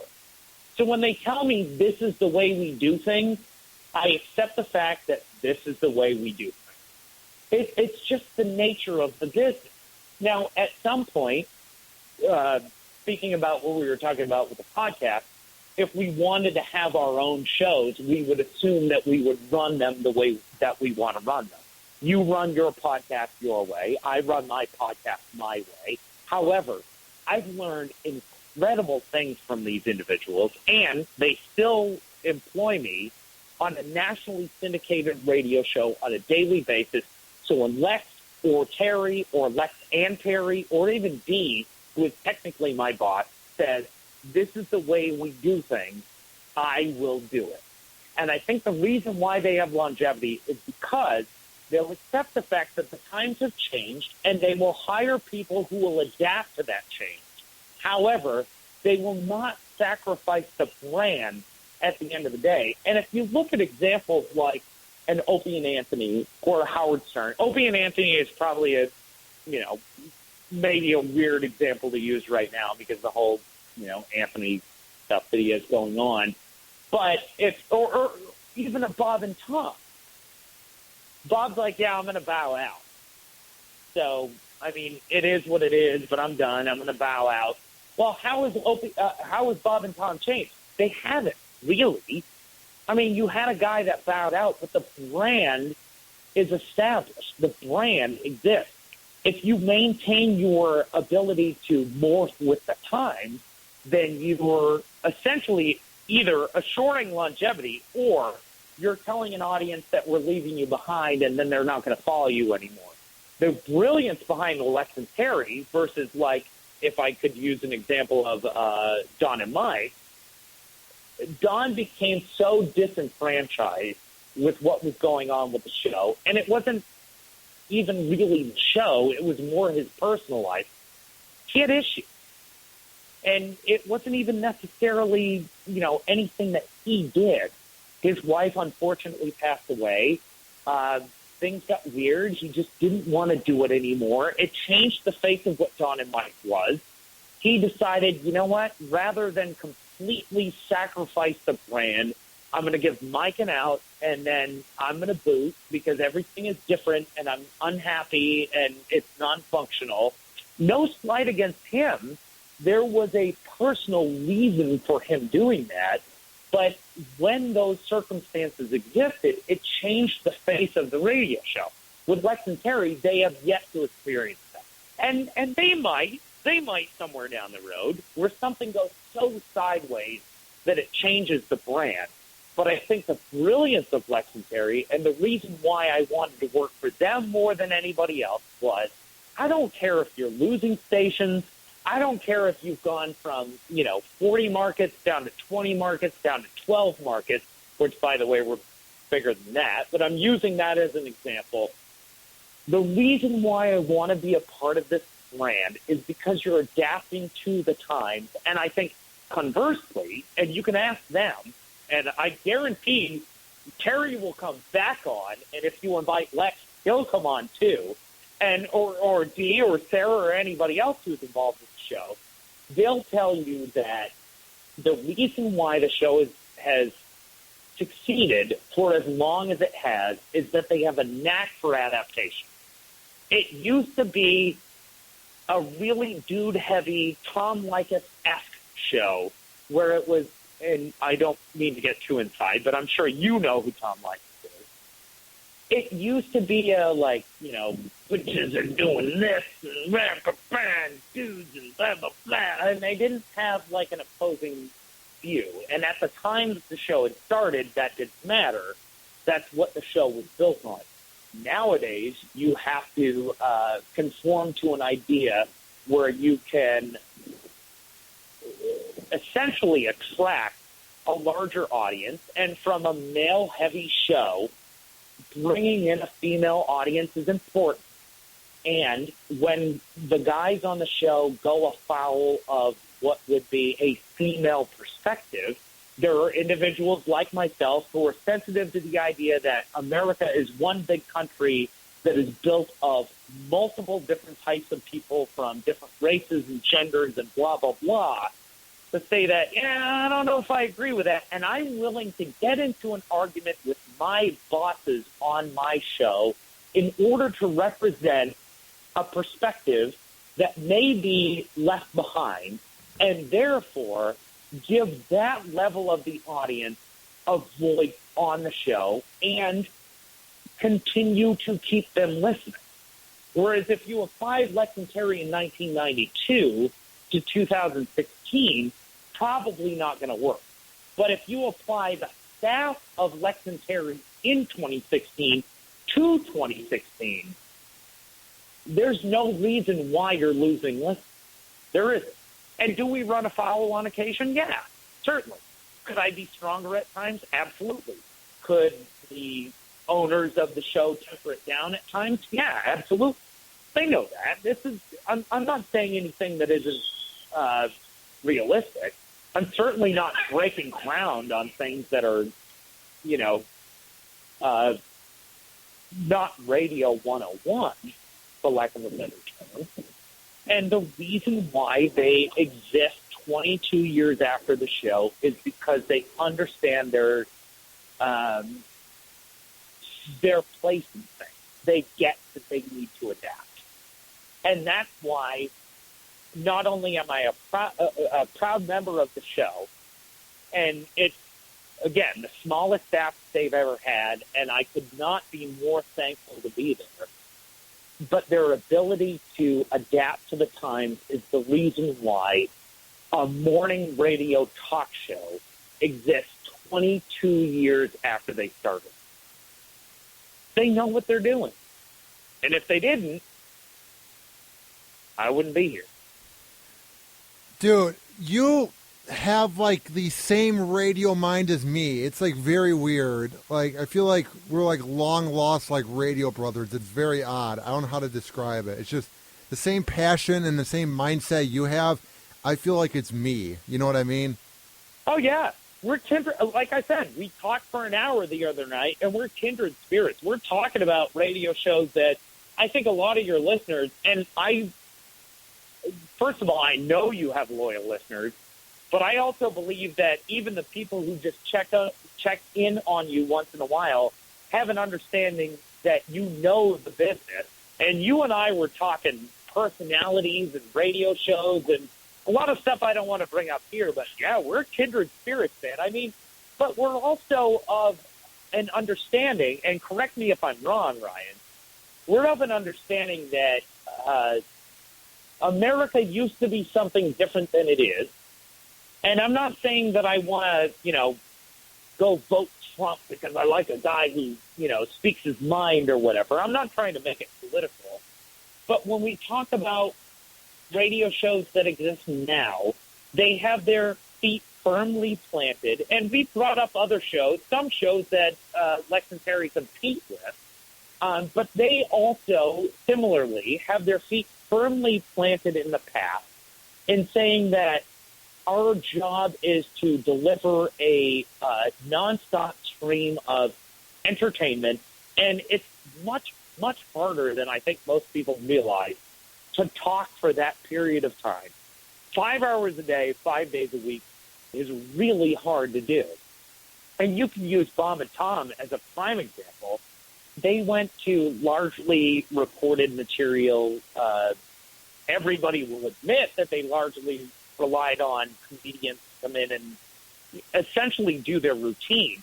And there's nothing wrong with that. I mean, that's a circumstance that works for them. However, in what I do and in the shows that I listen to, the shows that I grew up on, and in what you do, that's just not good enough.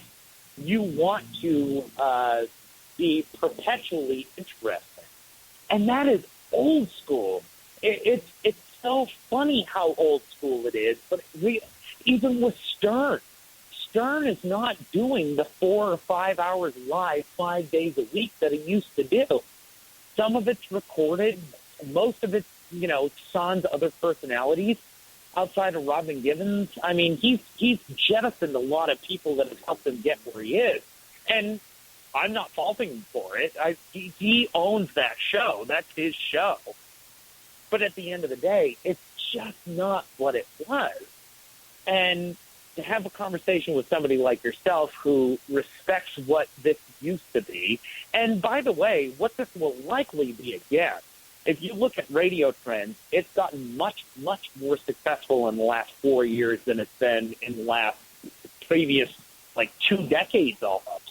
I mean, the heyday of Don and Mike and Lex and Terry and Bob and Tom and Opie and Anthony and Howard Stern, those were, 10, 15 years ago. But you're talking to people on your podcast and at radio at large with people who understand that there are ebbs and flows and they're doing what they can to be in the world that they're in. And I think, quite frankly, I'm very happy to be where I'm in. I'm in a city that I still don't understand very well. I moved here on a whim. I didn't know much about radio or Dallas or anything, really. I certainly didn't know anything about nationally syndicated anything.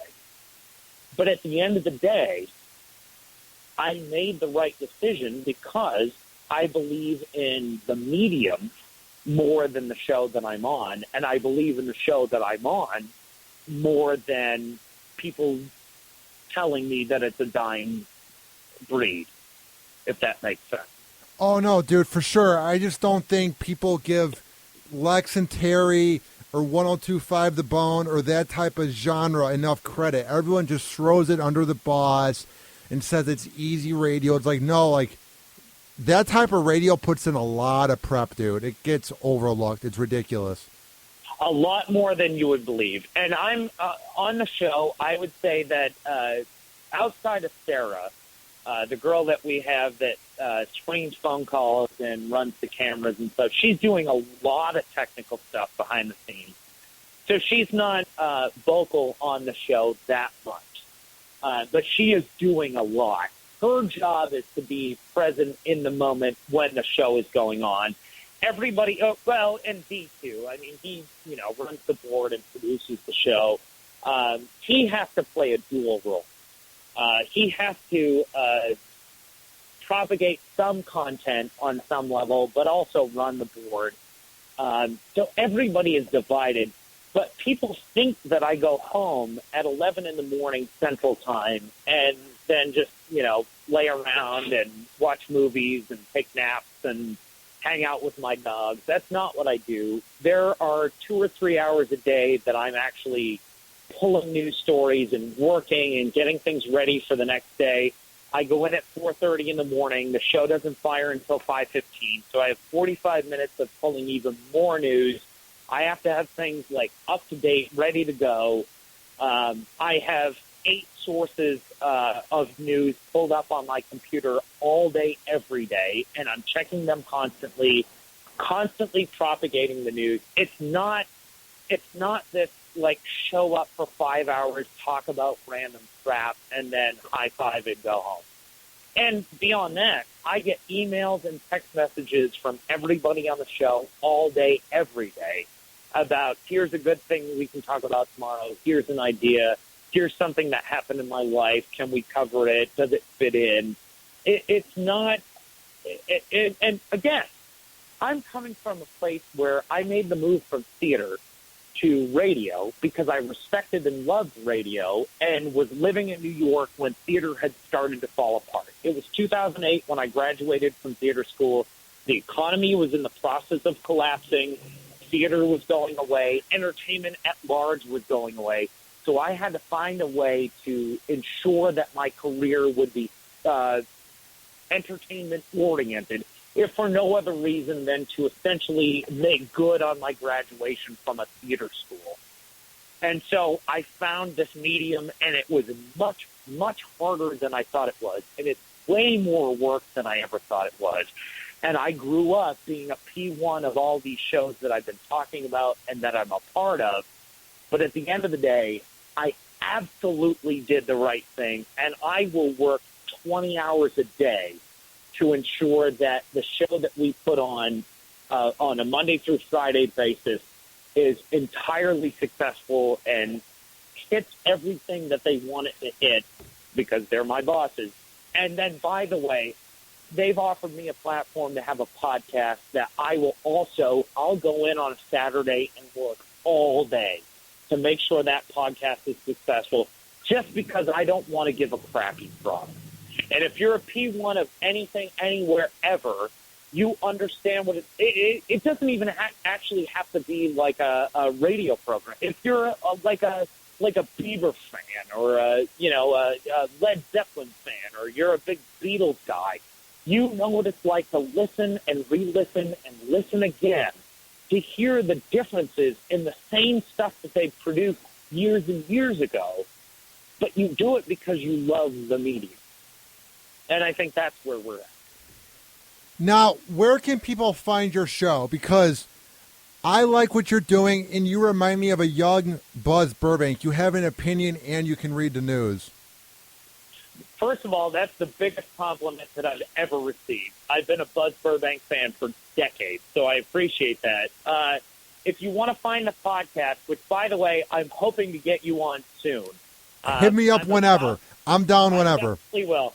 I'm about to introduce a co-host, so it's going to be a couple of weeks of me trying to figure that out. But if you want to find the Ian Gleason Show, you can go to SoundCloud and search The Ian Gleason Show. It's IANGLEASON. Or you can also find us on iTunes, The Ian Gleason Show. And then Lex and Terry, they have their own app. If you download Lex and Terry, just search it in whatever store you're in. They have two channels. One is for the morning radio show, and then the second channel it's called LT2, which just runs podcasts for everybody who's on the show. Everybody has their individual podcast, so you can find it there too. Well, dude, keep up the good work, man. I'm a very big fan of the show. I like what you guys are doing and your show as well, because there's not many shows left like it, so it's very cool to listen to when I'm at the gym. Hoppe, there's going to be way more that's coming in the future, and you're going to be at the top of it. I appreciate you having me on, and I can't wait to have you on my show, brother. You're awesome. Hell yeah. Thank you so much, Ian. That really means a lot, man. Listen to this guy. Hell yeah, dude. Listen to Ian Gleason, too. You're up and coming, dude. We're both up and coming. Who knows? Maybe in 5 years we'll be co-hosts. You never know in this business, dude. We may actually have a show together. I might work that angle. I'll have you on my show, and since I've been on your show, we at least have a good footing to start from, and we'll make something happen. Sounds good, dude. That sounds like a perfect plan. Thanks, dude. All right, brother. Take care, man. All right. Bye. Hoppe Hour.